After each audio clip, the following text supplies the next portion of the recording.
vam compartir l'objectiu del dret a vot, del dret a l'autodeterminació, de la mobilització, de la capacitat de decidir el futur del nostre país. I aquest és el camí per avançar. El camí per avançar per fer de les majories de l'1 d'octubre les hegemonies polítiques del 3 d'octubre que han de fer inevitable el reconeixement de l'autodeterminació del nostre poble. Tota aquesta gent també ens inspira.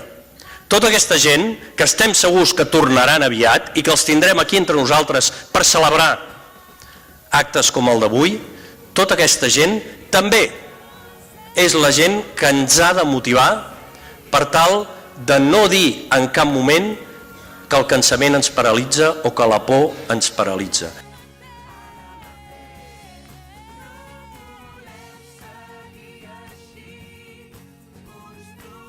Hem pogut veure també com la gent respon, la gent d'aquest país, amb una mostra de defensa dels valors que ens representen com mai s'havia vist. I si sabem el que volem fer i el cap on volem anar, no en tingueu cap mena de dubte que ho aconseguirem.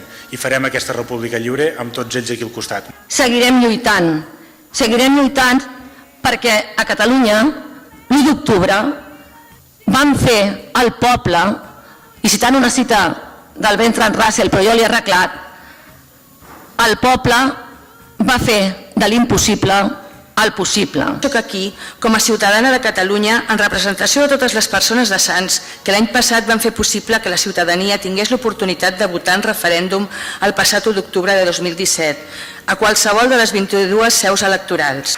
No vam dubtar en cap moment en posar-nos al costat del nostre poble perquè vam fer simplement el que fem cada dia, les 24 hores al dia, els 7 dies de la setmana, els 365 dies de l'any. El llegat de Lluís Companys segurament representa moltes coses, però n'hi ha una que és clara i diàfana, i és l'abnegació del compromís de servei al país, a la comunitat i especialment a aquells que més pateixen les injustícies.